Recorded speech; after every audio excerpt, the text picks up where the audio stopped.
What's good, guys? It is Reed and welcome back to a very special video. Today we have Mentalism 101 episode 8, which is going to be on how to practice your mentalism. Now, if you don't know, Mentalism 101 is my series to take you from a complete beginner in mentalism to an expert, and we are on episode 8. So if you have not seen episodes 1 through 7, you got to go check them out. You got to start at episode 1 and work your way through. We've talked about how to build your character, how to improve your presentation. We've talked about center tears. We've talked about billet work. We've talked about all kinds of really important fundamentals in mentalism. And this video is not to be overshadowed. This is extremely important. Probably something that should have been taught earlier, but how do you practice mentalism? Mentalism is completely different than all other forms of magic and needs special care when practicing it. So that's what we're going to talk about in today's video. If you guys like Mentalism 101, make sure you smash that like button, drop me a comment. And if you would like some extra help with your mentalism, you can check out my private lessons, link in the description. But with all that said, guys, let's jump right in. Mentalism 101, episode 8. So guys, let's talk about practice and how to practice mentalism. So why is practice important?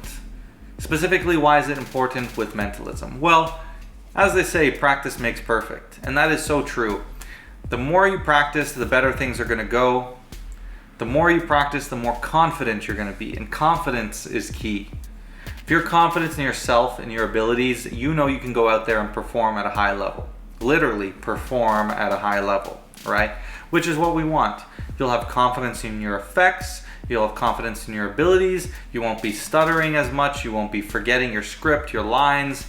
It'll be so much better. You need to practice, guys. At a certain point, you will get to a level where you don't need to practice as much because you understand how people work, you understand how different aspects in mentalism work, and you have become more efficient, right? As a magician, you can learn something and go out and have a decent performance of it pretty quickly. But to have that amazing and top-notch level performance, it still is always going to take practice. Practice is super important to reducing your chance of mistakes and getting errors, especially in mentalism, especially if we're talking something like propless mentalism, where it's very important what you say, how you say it, and making sure your scripting is on point. These are things that are extremely important to practice to reduce your chances of making a mistake. Practicing allows you to work on your outs. This is something a lot of people don't think about, but it's very important. In all of my mentalism, I try to think about, and all of my effects in general, I try to think about what could go wrong.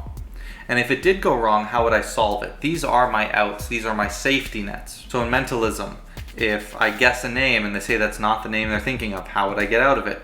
I might use one ahead, for example. If I have something written down on a billet and then I ask them to say what it is and it doesn't match, how would I get out of it? Probably one ahead again, you know? Like, there are these things you want to think about that only come through real world performance, which if you're going to learn through real world performance, you got to be really quick on your feet to be able to think of ways to get out of these situations while you're in them, or you plan accordingly during your practice beforehand. It also gives you an amazing opportunity to test all kinds of new material. Once you get sort of a good brain or a good feel for mentalism, you practicing it will give you a good sense if it's a good effect and one that you want to go actually try in the real world. And these things are also very valuable. And like I said, guys, it gives you that confidence. And I think that's the thing that is most important about practice. If you're nervous, probably because you haven't practiced enough. In a lot of cases, you need more practice. That's your body's way of telling you need more practice. Because if you were practiced well enough, there's nothing to be nervous about. So what is the difference between practicing mentalism and practicing other forms of magic? One, it's difficult. Mentalism is one of, if not the most difficult form of magic, in my opinion. Now, there's a lot of easy self-working mentalism, but to be really proficient in mentalism, especially the propless side, but even in general, just getting familiar with how people respond, how they react to what you say, how to read certain body language cues and things like that is not easy and takes a lot of practice, and it's difficult.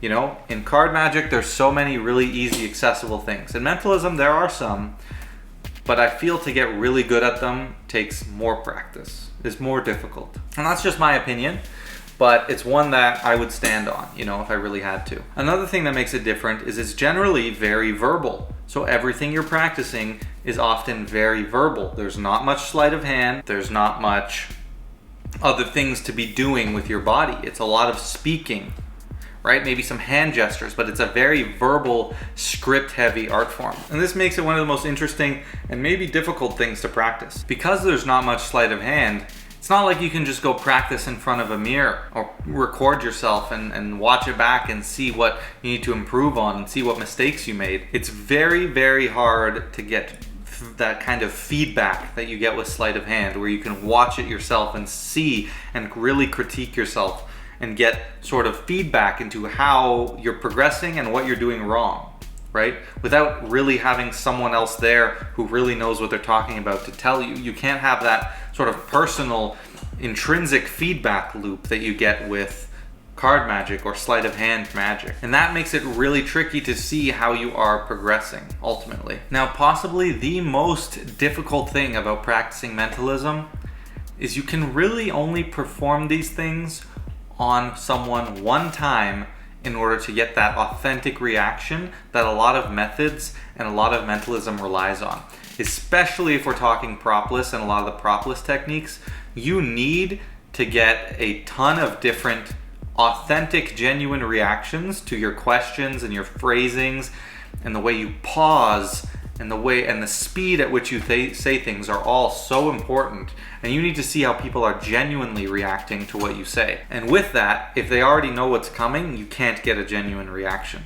So you really can only practice on everyone one time. Whereas with card magic, you could show the same effect to your dad 100 times.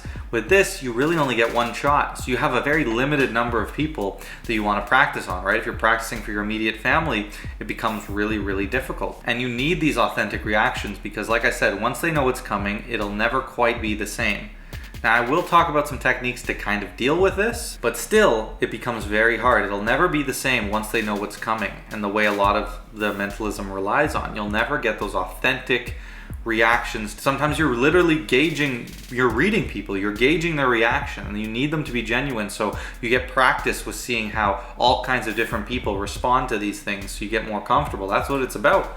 I've built up a repertoire of seeing how all kinds of different types and personalities of people respond to these questions that I ask. When I'm using something like the repeat it ploy, and I say repeat it in your head over and over and over, like da da da da da, and I watch how they react to me saying that, I'm literally just reading their reaction, and I've learned all the different types of reactions that I can get, and I continue to learn.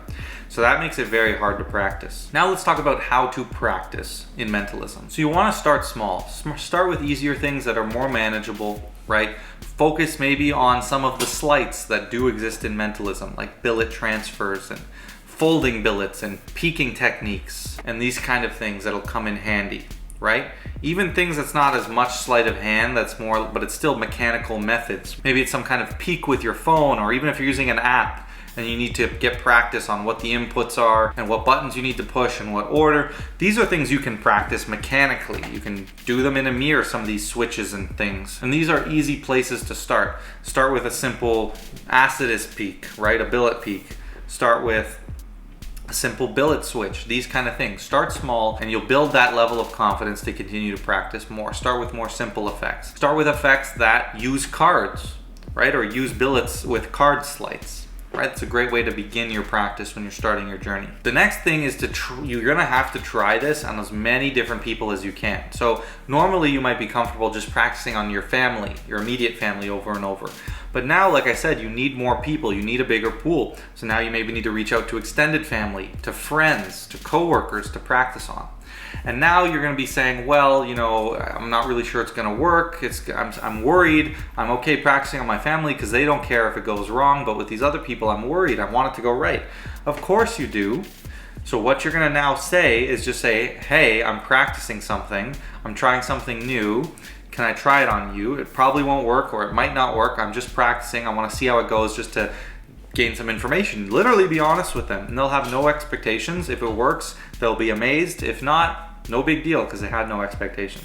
So just start framing your practice differently now, and you can easily expand to more people. One of my best secrets for practicing mentalism is to find a friend or another magician, but a lot of us don't have other magicians, so find a friend that you trust and have him be your mentalism practice buddy. You're gonna have to share with him all your secrets. You're not gonna be able to fool him, but it's so much more beneficial when you have someone who understands what you are looking for.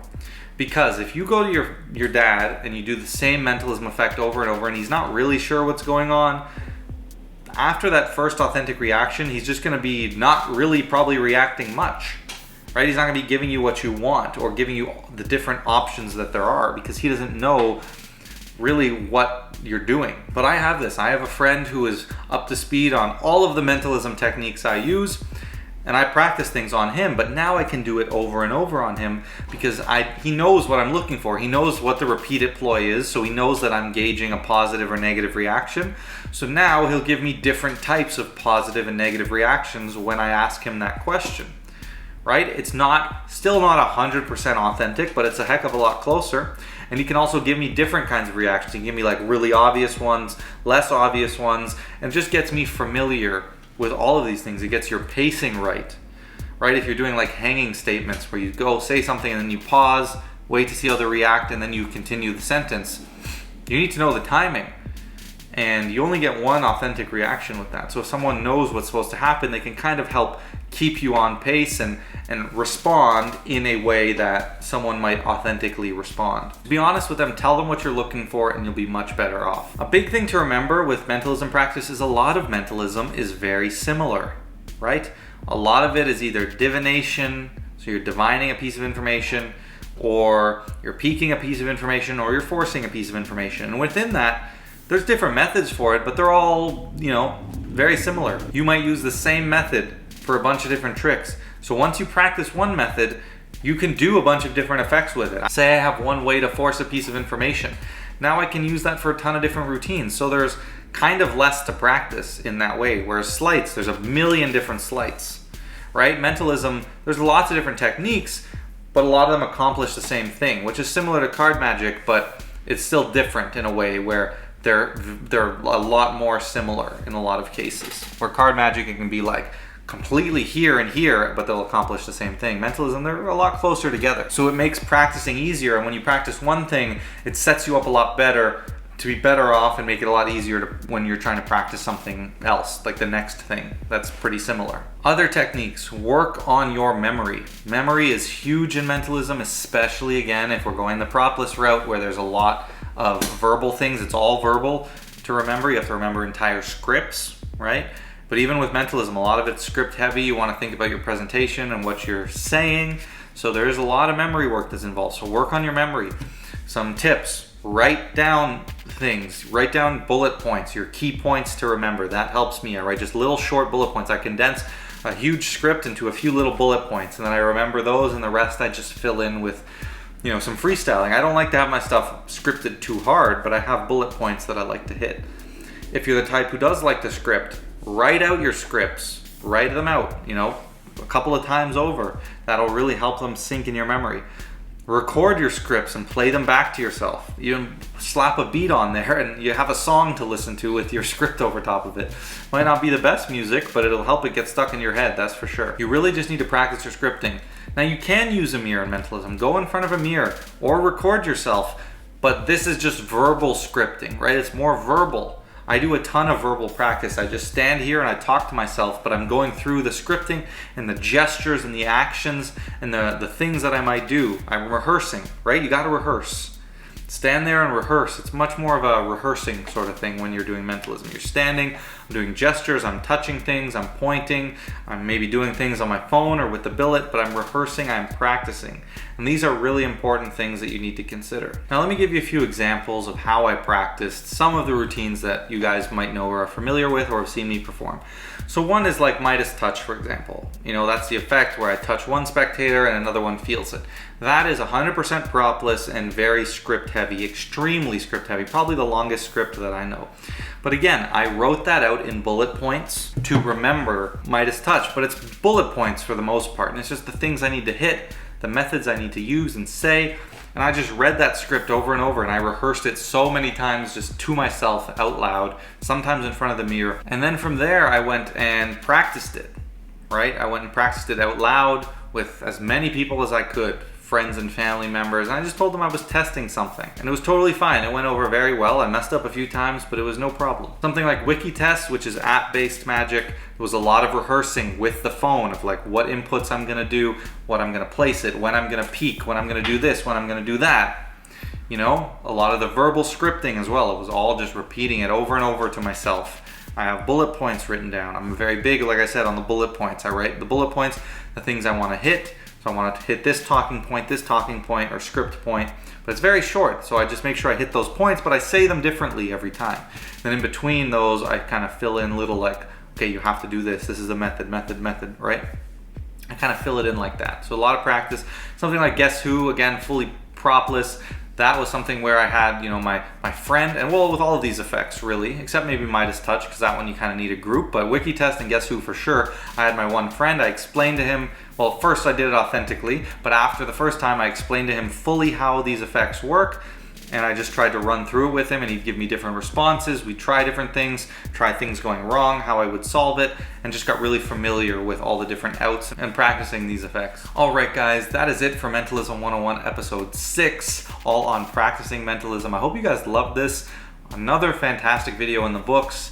Like I said, I would highly recommend you start at episode 1 and watch all the way through to episode 8. They're kind of structured in that way where you should watch them in order with the Mentalism 101 series. So I hope you guys found this video valuable. Let me know what you thought about it in the comments below. Don't forget to drop a like, and I want to welcome all the new subscribers to the channel. Thank you so much, guys. I really appreciate the support. Now, as always, guys, if you would like to check out some private lessons, you can at the link below.